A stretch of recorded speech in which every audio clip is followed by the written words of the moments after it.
बच्चों, मेरा नाम है मोहित और आपका स्वागत हमारे यूट्यूब चैनल हिस्ट्री चैंपियन में। तो जैसा कि आप जानते हो, आपका जो पेपर होने वाला है हिंदी जो साहित्य का जो भाषा विज्ञान एवं आपके सामने जो हिंदी भाषा का जो पेपर होगा एमए थर्ड सेमेस्टर का। कौन सा पेपर होगा? एमए थर्ड सेमेस्टर का पेपर होगा। भाषा विज्ञान व हिंदी भाषा से संबंधित, उससे संबंधित एक कंप्लीट क्लास होने वाली है। बस आपको क्या करना है, चैनल को सब्सक्राइब कर देना भाई। देखो, चैनल सब्सक्राइब करोगे, आगे जितने भी जो आपके पेपर होंगे ना, सबके नोटिफिकेशन आपको देखने को मिल जाएंगे। जो भी क्लास डालूंगा, आपका जो भी पेपर होगा ना, उसकी क्लास इसी चैनल पे मिल जाएगी। तो चैनल को जोर से सब्सक्राइब कर दो, आपका कुछ नहीं जा रहा, फ्री में होता है ना। साथ के साथ कोने में जो व्यू प्रोडक्ट वाला ऑप्शन है, इस पर क्लिक करके अगर फ्लिपकार्ट और मित्रा से कोई प्रोडक्ट खरीदोगे, सबसे ज़्यादा डिस्काउंट आपको देखने को मिलेगा। जाओ और जाकर जो भी प्रोडक्ट खरीदना चाहते हो खरीद लो भाई। और ये पीडीएफ आपको टेलीग्राम चैनल पर देखने को मिलेगी। टेलीग्राम चैनल भी जोर से ज्वाइन कर लेना। चलिए शुरू करते हैं अपन क्लास को। भाषा एवं भाषा विज्ञान का स्वरूप, मतलब भाषा क्या होती है और भाषा विज्ञान क्या होता है, उसके स्वरूप के बारे में आपको बताना है। क्या? लैंग्वेज और लैंग्वेज साइंस के बारे में आपको बताना है। पहला प्रश्न है, भाषा से आप क्या समझते हैं, इसके लक्षण और भाषा परिवर्तन के कारणों के बारे में बताइए। मतलब आप भाषा से आप क्या समझते हैं और इसके लक्षण क्या होते हैं, भाषा परिवर्तन के कारण क्या होते हैं, उसके बारे में भी आपको विस्तार से बताना है। भाषा का अर्थ और परिभाषा। भाषा भाष धातु से बनी है। भाषा कौन से धातु से बनी है? भाष धातु से बनी है, जिसका अर्थ होता है बोलना। धातु क्या होती है भाई? आपके सामने मूल शब्द होता है ना कोई भी शब्द का, उस शब्द को आपके सामने धातु के नाम से जाना जाता है। तो भाष शब्द से इसका भाष शब्द से भाषा बनी है। और भाष शब्द का अर्थ क्या होता है? कोई भी चीज को आप बोलना, बोलकर कोई जो चीज बताते हो उसी को भाषा के नाम से जाना जाता है। भाषा वह साधन है जिसके द्वारा मनुष्य अपने विचारों और भावों का आदान प्रदान करता है। मतलब अगर आप कोई भी बात को अगर आप बताना है, तो मैं आपको बोलकर समझा रहा हूँ, ये कोई ना कोई भाषा है, हिंदी भाषा है। अगर आपको मैं इंग्लिश में बोल के होता हूँ, इंग्लिश भाषा है। तो जो भी चीज़ आप अपनी भावनाएं हम किसी भी व्यक्ति को समझाते हैं, अपने विचारों का आदान प्रदान करते हैं ध्वनि के माध्यम से, संकेतों के माध्यम से, उसी को भाषा के नाम से जाना जाता है। डॉक्टर भोलानाथ तिवारी के अनुसार भाषा जो उच्चावणियों से उच्चरित वह यांत्रिक ध्वनि प्रतीकों की व्यवस्था है, जिसके द्वारा समाज विशेष के लोग आपस में विचार विनिमय करते हैं। मतलब डॉक्टर भोलानाथ तिवारी ने के द्वारा ये कहा गया है कि भाषा उच्चारणों से उच्चरित यांत्रिक ध्वनि है। मतलब जब अपन कोई भी चीज़ का उच्चारण करते हैं, उस समय उच्चरित होने वाली, उस समय बोली में आने वाली इस प्रकार के ध्वनि प्रतीकों है। ध्वनि प्रतीकों को ऐसे व्यवस्थित किया गया है जिससे क्या होता है, समाज के सभी लोग आपस में विचार विनिमय कर सकते हैं। सीधी सीधी बात है, कोई भी शब्द को बोलन को इस प्रकार से व्यवस्थित करे गए कि समाज का जितना भी लोग ना, वह आपस में उन शब्द का मेल मिलाप न समझ सके, उन्हीं भाषा का नाम से जानो जा है। भाषा के लक्षण क्या होते हैं? यांत्रिक होती है, आर्बिट्रेसनेस देखने को मिलता है। किसी वस्तु और उसे पुकारे जाने वाली ध्वनि के बीच में तर्क संगत संबंध नहीं होता है। मतलब कोई वस्तु और उसे पुकारे जाने वाली ध्वनि के बीच में कोई तर्क संगत, मतलब अगर आप कहोगे मेरा नाम मोहन है, तो मेरा नाम मोहन ही क्यों है, कोई मतलब नहीं है। कुर्सी को कुर्सी क्यों बोलते हैं, पंखे को पंखा क्यों बोलते हैं, तो ऐसा कोई लॉजिक या तर्क संगत संबंध नहीं होता है। बस उसका नाम रख दिया गया, सभी लोग उसी को उसी के नाम से पुकारते हैं। अगले वाला पॉइंट है सृजनकर्ता। सीमित ध्वनियों से अनंत वाक्यों का निर्माण होता है। मतलब जो सीमित ध्वनियाँ कितनी हैं? सीमित हैं। कितनी है ध्वनियाँ? सीमित ध्वनियाँ देखने को मिलती हैं, लेकिन उससे बहुत सारे क्या है, वाक्यों का निर्माण होता है। क्या होता है? बहुत सारे वाक्यों का आपके सामने निर्माण देखने को मिलता है, बहुत सारे शब्दों का निर्माण होता है, सृजनात्मकता देखने को मिलती है। कम शब्द हैं लेकिन बहुत सारे वाक्यों का उससे निर्माण होता है। अर्जित संपत्ति। भाषा सीखी जाती है, ये पैतृक संपत्ति नहीं है। मतलब अगर अपन भाषा की बात करें तो ये कोई भी माँ बाप के द्वारा आपको नहीं मिलेगी, है ना। आपको जन्म लोगे तब आपको नहीं आएगी, आपको धीरे धीरे समय के साथ आपको क्या करना पड़ेगा, आपको इस संपत्ति है एक प्रकार से, उस संपत्ति को आपको सीखना पड़ता है। अगले वाला पॉइंट है सामाजिक क्रिया। भाषा का अस्तित्व व विकास समाज से ही संभव है। मतलब अगर आप कोई भी भाषा को समझना चाहते हो, तो भाषा आप ऐसे कभी सीख ही नहीं सकते। उसके लिए क्या करना पड़ेगा आपको, आपको समाज को समझना पड़ेगा। और भाषा आप समाज के हिसाब से समझ सकते हो। जैसे राजस्थान में अगर आप पैदा होगे तो मारवाड़ी भाषा बोलोगे, हरियाणा में पैदा होगे हरियाणवी बोलोगे, अगर इंग्लैंड में पैदा होगे वहीं अंग्रेजी भाषा बोलोगे, साउथ में तमिल तमिलनाडु में पैदा होगे तो तेलुगु भाषा बोलोगे। तो भाषा आप वहाँ के समाज के लोगों के अस्तित्व के साथ ही समझ सकते हो। क्यों? क्योंकि मनुष्य जब कोई भी चीज़ों को सीखता है तो अपने आसपास के लोगों से सीखता है। सबसे पहले बच्चा अपने पापा बोलता है, तो भाई अपन सिखाते हैं कि बोलो पापा, तब वो पापा बोलना सीखता है ना। सबसे पहले अपन वही भाषा बोलते हैं जो अपन के आसपास लोग बोल रहे होते हैं।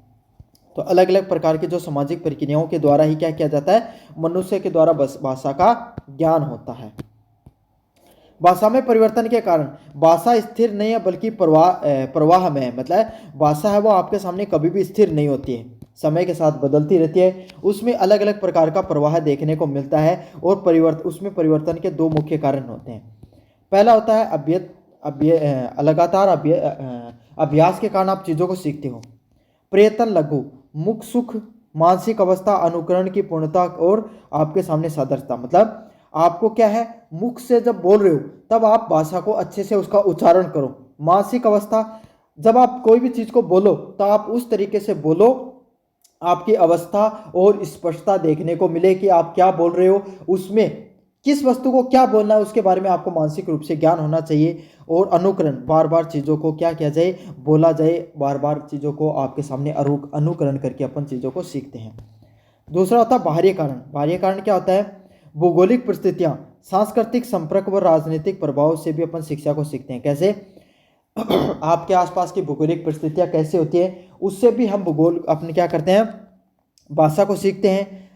लोगों से सांस्कृतिक रूप से संपर्क में आकर, अलग अलग संस्कृति के लोगों की अलग अलग प्रकार की भाषा होती है, लोगों से सांस्कृतिक रूप से संपर्क में आकर भी भाषा को सीखते हैं। राजनीतिक प्रभाव से भी भाषा पर प्रभाव पड़ता है और अपन शिक्षा से भी संस्कृत को, जो भाषा को सीखते हैं। इन्हीं कारणों से संस्कृत से बदलकर पाली और फिर हिंदी भाषा का जन्म हुआ। तो समय के साथ क्या परिस्थितियां बदलती चली गई, लोगों को संस्कृत भाषा कठिन थी, वो समझ में नहीं आती थी, तो उससे सरल रूप पाली भाषा देखने को मिली और फिर उससे सरल हिंदी भाषा का जन्म हुआ। तो इसी प्रकार से अलग अलग प्रकार की भाषाओं को आगे से आगे जन्म होता रहता है। चलिए अगले वाले प्रश्न की बात करें। भाषा विज्ञान की परिभाषा देते हुए प्रमुख अंग ध्वनि, शब्द, पद और वाक्य का परिचय दीजिए। क्या करना है, भाषा विज्ञान की परिभाषा देनी और उनके जो प्रमुख अंग होते हैं ध्वनि, शब्द व पद व वाक्यों के बारे में आपको बताना है। इंपॉर्टेंट क्वेश्चन बता देता हूँ एक बार आपको। 2 नंबर प्रश्न ये इंपॉर्टेंट है। यूनिट नंबर 2 का जो अगले इंपॉर्टेंट क्वेश्चन की बात करें, अध्ययन पद्धति और ध्वनि अर्थ से परिवर्तन से संबंधित प्रश्न देखने को मिलते हैं। उसका महत्वपूर्ण प्रश्न है, ध्वनि परिवर्तन का अर्थ परिवर्तन के कारणों व दिशाओं की व्याख्या कीजिए। मतलब ध्वनि परिवर्तन एवं अर्थ परिवर्तन के क्या क्या कारण होते हैं, क्या क्या कौन कौन सी दिशाओं में परिवर्तन देखने को मिलता है, उसकी व्याख्याओं के बारे में आपको बताना है। यूनिट नंबर 3 की बात करें, हिंदी भाषा व विकास व बोलियों से संबंधित प्रश्न देखने को मिलते हैं। हिंदी भाषा का उद्भव कैसे हुआ, विकास कैसे हुआ और भारतीय आर्य भाषाओं को कालक्रम के बारे में स्पष्ट कीजिए। मतलब हिंदी भाषा का उद्भव कैसे देखने को मिलता है, विकास कैसे होता है, उसके बारे में बताना है। और भारतीय आर्य भाषाओं का कालक्रम क्या था, उसके बारे में आपको विस्तार से बताना है। अगला वाला प्रश्न है, हिंदी की उपभाषाओं और बोलियों का परिचय दीजिए। मतलब हिंदी की जो छोटी छोटी अन्य भाषाएं उसके बारे में बताना है, उनकी विशेषताओं का और क्षेत्रीयवाद के बारे में भी आपको बताना है। यूनिट नंबर 4 की बात करें, राजभाषा व देवनागरी लिपि की। राजभाषा हिंदी के विकास व उनकी समस्याओं पर प्रकाश डालिए। मतलब राजभाषा, हमारी जो हिंदी राजभाषा है उसमें हिंदी के विकास और उसमें क्या क्या समस्याएं हैं उसके बारे में बताना आपको। अगले वाला प्रश्न है, देवनागरी लिपि की उत्पत्ति, वैज्ञानिकता और विशेषताओं के बारे में आपको बताना है। तो देवनागरी लिपि की उत्पत्ति कैसे होती है, वैज्ञानिकता और उसकी क्या क्या विशेषताएं होती हैं उसके बारे में बताना आपको। तो ये कुछ प्रमुख प्रश्न हैं जिनको आपको पढ़कर चले जाना है। चलिए अगले वाले प्रश्न की तरफ अपन आगे बढ़ते हैं। भाषा विज्ञान की परिभाषा देते हुए प्रमुख आपके सामने ध्वनि, शब्द, पद व वाक्य के बारे में पढ़ेंगे। भाषा विज्ञान की परिभाषा, भाषा का वैज्ञानिक अध्ययन करना ही भाषा विज्ञान कहता है। मतलब कोई भी भाषा होती है उसको जब अपन वैज्ञानिक ढंग से समझते हैं तभी उसी को क्या कहा जाता है, भाषा विज्ञान के नाम से जाना जाता है। यह भाषा की उत्पत्ति, स्वरूप व विकास का विश्लेषण तार्किक व व्यवस्थित ढंग से करता है। क्या करता है, आपके सामने कोई भी भाषा होती है उसकी उत्पत्ति कैसे हुई, उसका स्वरूप कैसा है और समय के साथ उसका विकास कैसे हुआ कोई भी भाषा का, उसके बारे में जो बातें बताई जाती हैं उसी को क्या कहा जाता है, भाषा विज्ञान के नाम से जाना जाता है। क्या नाम से जाना जाता है, भाषा विज्ञान के नाम से। मतलब कोई भी भाषा है उसकी उत्पत्ति कैसे देखने को मिली, उसका स्वरूप कैसा है, उसका विकास कैसा है, इन सब चीज़ों के बारे में जब अपन समझते हैं तब वही भाषा विज्ञान कहलाता है। इसमें केवल एक भाषा ही नहीं बल्कि भाषा मात्र का अध्ययन सिद्धांतों के आधार पर किया जाता है। मतलब कोई भी भाषा है उसका अध्ययन कैसे करते हैं अपन, भाषा का अध्ययन सिद्धांत, अलग अलग प्रकार के जो सिद्धांत होते हैं उन सब सिद्धांतों के आधार पे क्या किया जाता है भाई, अपन भाषा को समझते हैं। जो अलग अलग प्रकार के जो सिद्धांत होते हैं उन सब सिद्धांतों के आधार पे अपन भाषा को समझने का प्रयास करते हैं। भाषा विज्ञान के प्रमुख अंग, तो भाषा विज्ञान के प्रमुख अंग कौन से होते हैं? पहला होता है ध्वनि विज्ञान। क्या होता है? फोनोलॉजी। कौन सा होता है भाई आपके सामने? फोनोलॉजी। भाषा विज्ञान कौन सा होता है? फोनोलॉजी। यह भाषा की सबसे लघुतम इकाई है जिसमें ध्वनि का अध्ययन करता है। क्या करता है? ध्वनि का अध्ययन करता है और इसमें ध्वनि के उच्चारण, संवहन की ग्रहण करने की प्रक्रिया का विश्लेषण होता है। ध्वनि विज्ञान क्या होता है? भाषा की सबसे छोटी इकाई जिसमें हम ध्वनि को कैसे बोला जाता है उसका अध्ययन करते हैं। ध्वनियों को कैसे उच्चारण करना चाहिए, सही से उनको ग्रहण कैसे कर किया जाता है, उन सब की प्रक्रिया के बारे में समझा जाता है।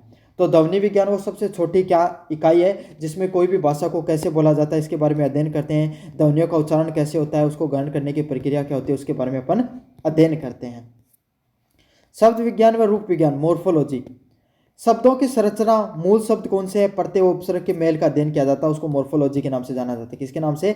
मोर्फोलॉजी के नाम से। कोई भी शब्द हैं उनकी संरचना कैसी है, मूल शब्द कैसे हुआ करते थे उनके, और प्रत्यय उपसर्ग हैं उनका मेल कैसे देखने को मिलता है, उन सब चीज़ों के बारे में अध्ययन करते हैं। छोटी छोटी चीज़ों के बारे में, कोई भी आप बोलते हो टमाटर, तो टमाटर कैसे लिखा जा रहा है ना। अगर आप लिखते हो उत्प्रेक्षणा, वो कैसे लिखा जा रहा है, उत्कर्ष कैसे लिखा जा रहा है। तो छोटी छोटी चीज़ों को समझते हैं, शब्दों का निर्माण कैसे हुआ है, पहले उनके मूल शब्द कैसे होते थे, उत्कर्ष शब्द उत शब्द से बना है, तो उपसर्ग प्रत्यय कैसे हैं, उन सब चीज़ों के बारे में अध्ययन किया जाता है। उसको शब्द विज्ञान या रूप विज्ञान के नाम से जानते हैं। पद विज्ञान, जब कोई शब्द व्याकरणिक नियमों से नहीं बंधकर वाक्यों के प्रयोग के योग्य बनता है तो उसको पद विज्ञान के नाम से जाना जाता है। पद विज्ञान क्या होता है? जब कोई भी शब्द होते हैं वो व्याकरणिक नियमों से नहीं बंधे होने चाहिए। कौन से नियम से? अलग अलग प्रकार के जो व्याकरण के जो नियम हैं उन सब से नहीं बंधकर आपके सामने क्या होते हैं, वाक्यों में प्रयोग योग्य बन जाते हैं। मतलब कोई भी छोटे छोटे शब्द हैं उनमें व्याकरण के नियम नहीं होते हैं, सिंपल छोटे छोटे शब्द होते हैं जिनको अपन सीधा सब वाक्यों में प्रयोग करते हैं, उसको पद विज्ञान के नाम से जाना जाता है। पद विज्ञान पदों के निर्माण, उसके रूपांतरण, कारक, वचन, लिंग का अध्ययन करता है। क्या करता है? पद विज्ञान क्या करता है? कोई भी शब्दों को कैसे प्रयोग किया जाता है, कारक, वचन, लिंग का अध्ययन करने का काम करता है। छोटे छोटे पदों को समझने का काम करता है। जैसे राम आम खाता है, तो कर्ता कौन है, क्रिया कौन है, विश्लेषण कौन है, इन सब चीज़ों को वो अध्ययन करता है। वाक्य विज्ञान, यह वाक्यों की संरचना, पदों के क्रम और वाक्यों के प्रकारों का अध्ययन करता है। क्या करता है वाक्य विज्ञान? जो वाक्य होते हैं, जो छोटे छोटे वाक्य होते हैं, उनकी संरचना कैसे होती है, पदों का क्रम कैसे होता है, अलग अलग प्रकार के वाक्यों के प्रकार कैसे होते हैं, ये सब स्पष्ट करता है। और सभी पदों से मिलकर किस प्रकार उसका अर्थपूर्ण विचार निकाला जा सकता है उसके बारे में अध्ययन करता है। उसी को क्या कहा जाता है? वाक्य विज्ञान के नाम से हम जानते हैं। किस विज्ञान के नाम से जानते हैं? वाक्य विज्ञान के नाम से हम जानते हैं। चलिए यूनिट नंबर 2 की बात करें, जहाँ पर अध्ययन पद्धतियाँ और ध्वनि अर्थ परिवर्तन के बारे में अध्ययन करें। किसके बारे में?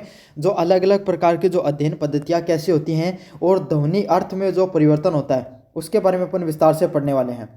ध्वनि परिवर्तन व अर्थ परिवर्तन के कारण तथा दिशाओं की व्याख्या कीजिए। क्या होता है ध्वनि परिवर्तन और अर्थ परिवर्तन के क्या क्या कारण होते हैं उसके बारे में आपको विस्तार से बताऊँगा। अच्छा प्रश्न है, अच्छे से करके चले जाना।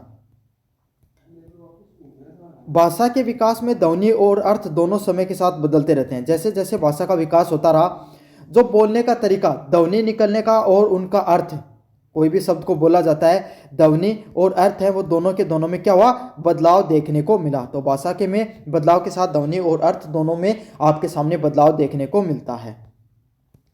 पॉइंट है ध्वनि परिवर्तन। कारण, मुख सुख, जैसे सत्य से सच, पहले सत्य बोलते थे, अब उससे क्या हुआ? सच बोलना शुरू कर दिया लोगों ने। क्यों? बोलने में आसान है। सत्य बोलो और सच बोलो, दोनों में अंतर है ना। सच बोलना आसान है, तो लोगों ने क्या, अपनी भाषा को, जबान पे चीज़ों को जो आसानी से शब्दों को बोला जा सकता है, उन शब्दों को धीरे धीरे अपनाना शुरू कर लिया।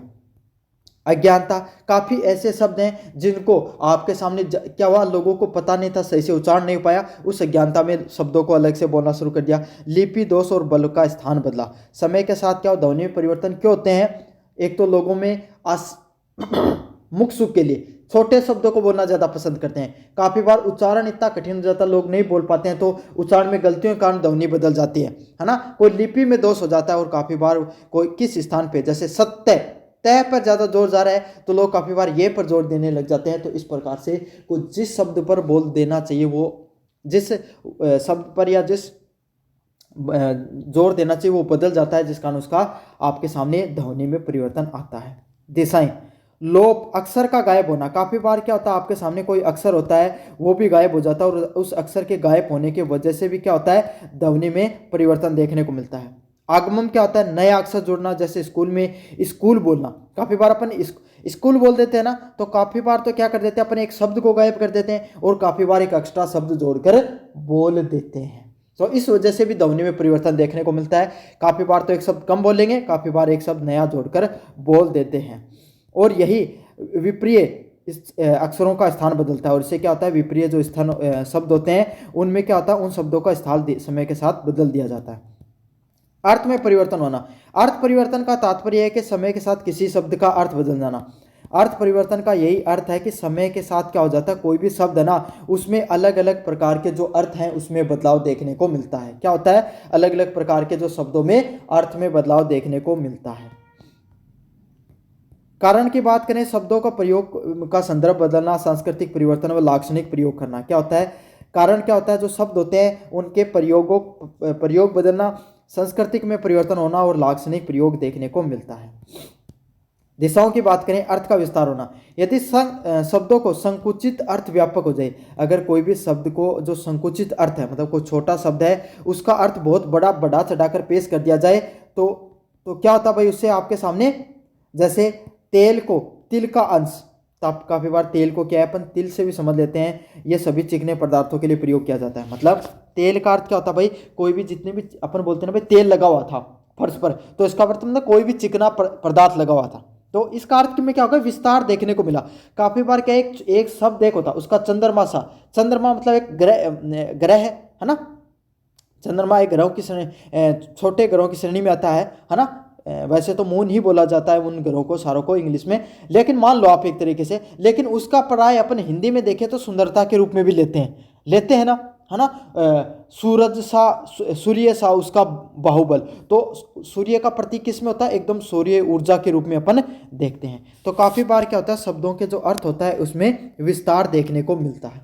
अर्थ का संकोच, जब व्यापक अर्थ संकुचित हो जाए, जब बहुत बड़ा कोई भी शब्द है जिसका अर्थ बहुत बड़ा चढ़ा कर पेश किया गया था लेकिन अर्थ अब उसका छोटा हो गया।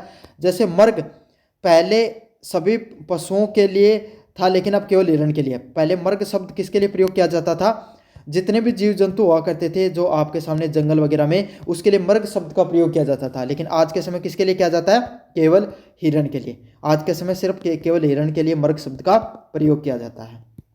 अर्थादेश, जब पुराना अर्थ पूरी तरीके से बदलकर नए अर्थ में मिल जाए उसी को अर्थादेश के नाम से जाना जाता है। जैसे मौन का अर्थ पहले मुनि की अवस्था में हुआ करता था, अब केवल चुप होना है। क्या हो गया, अर्थ ही बदल गया। पहले मौन होने का अर्थ क्या हुआ करता था, कोई ऋषि मुनियों के लिए उपयोग किया जाता था, अब किसके लिए किया जाता है, चुप होने के लिए उपयोग में लिया जाता है। चलिए अब अगले वाले प्रश्न की तरफ बढ़ते हैं। हिंदी भाषा के उद्भव और विकास का परिचय देते हुए भारतीय आर्य भाषाओं के कालक्रम के बारे में स्पष्ट कीजिए। हिंदी की विकास रातों रात नहीं हुआ। अगर अपन बात करें हिंदी भाषा का, तो उसका विकास एक दिन में नहीं हुआ है, बल्कि समय के साथ विकास देखने को मिला। सबसे पहले ये जो अपने भारत में कौन सी भाषा बोली जाती थी, संस्कृत भाषा। सबसे पहले संस्कृत भाषा देखने को मिलती थी, उसकी एक लंबी परंपरा का परिणाम है। मतलब हमारी जो हिंदी भाषा है वो पहले एक संस्कृत भाषा के रूप में थी और धीरे धीरे फिर उसका उद्भव देखने को मिला। भारतीय आर्य भाषाओं को 3 कालों में विभाजित किया जा सकता है। जो भारतीय जो आर्य भाषाएं ना, इनको हम क्या कर सकते हैं, 3 अन्य काल की जो भाषाओं में विभाजित कर सकते हैं। पहला प्राचीन भारतीय आर्य भाषा, 1500 ईस्वी से लेकर आपके सामने 500 ईस्वी तक कौन सी भाषा है, प्राचीन भारतीय आर्य भाषा है। इसमें वैदिक संस्कृत और लौकिक संस्कृत पाणिनि शामिल होती है। पहले भारत में कौन सी भाषा बोली जाती थी, जो वेदों में जो संस्कृत बोली जाती है ना वो, और जो लौकिक संस्कृत पाणिनि की जो आम लोग जो संस्कृत बोलते थे उसी को लौकिक संस्कृत या पाणिनि के नाम से जाना जाता था। फिर समय काल आया मध्यकालीन और आर्य भाषा। इसमें 3 प्रकार की भाषाएं देखने को मिली। पहली है प्रथम प्राकृत भाषा जो पाली भाषा के नाम से, इसमें भगवान बुद्ध की भाषा है। पाली भाषा का सबसे पहले किसने प्रयोग किया? महात्मा बुद्ध ने, जिसको अपन पाली भाषा के नाम से जानते हैं, प्रथम प्राकृत। द्वितीय प्राकृत में जैन धर्म की भाषा है, जिसको जो प्राकृत भाषा के रूप में उभरी। कौन सी भाषा के रूप में? प्राकृत भाषा के रूप में। तृतीय प्राकृत है अपभ्रंश भाषा और हिंदी का सीधा पूर्वज है, मतलब हिंदी का बिगड़ा हुआ रूप ये भाषा हुआ करती थी। उसके बाद में हिंदी का जो वास्तविक रूप देखने को मिला। तो पहले तो संस्कृत थी जो वेदों में उपयोग की जाती थी, या पढ़े लिखे लोग समझते थे उसको वैदिक संस्कृत बोला जाता था। आम जनता बोलती थी उसको पाणिक संस्कृत के नाम से जाना जाता था। महात्मा बुद्ध किसको बोलते थे? पाली भाषा को, है ना। उसके बाद जैन धर्म के ग्रंथों में प्राकृत भाषा का प्रयोग किया गया। और वर्तमान भाषा की जो आपके सामने माता बोल सकते हो, है ना, या जननी भाषा कौन सी है? अपभ्रंश भाषा है। आधुनिक भारतीयों की आर्य भाषा। अपभ्रंश के विभिन्न स्वरूप शोर सैनी, अर्धमागी आदि ने क्या किया? हिंदी की बोलियों का विकास हुआ। मतलब अपभ्रंश भाषा है, उसके जो अलग अलग प्रकार के रूप हैं, जैसे शोर सैनी हो गई, अर्धमागी भाषाएं हैं, इन सब भाषाओं से क्या हुआ? धीरे धीरे हिंदी की बोलियों का विकास हुआ। 14वीं शताब्दी में अमीर खुसरो ने हिंदवी का प्रयोग किया। किस शब्द का प्रयोग किया? हिंदवी शब्द का प्रयोग किया। मध्यकाल में ब्रज और अवधी भाषा है, अवधी साहित्य की भाषा बोली, और हिंदी का आधुनिक काल में खड़ी बोली है, वो वर्तमान हिंदी का स्वरूप लेकर आई। तो ये थी हिंदी भाषा का उद्भव, विकास का परिचय दिया, और आर्य भाषाओं का कालक्रम के बारे में अपन ने स्पष्ट किया। कैसा लगा वीडियो जोर से बताना। हिंदी भाषा भाषा विज्ञान व हिंदी भाषा से संबंधित पेपर था। चैनल को जोर से सब्सक्राइब कर लेना। धन्यवाद।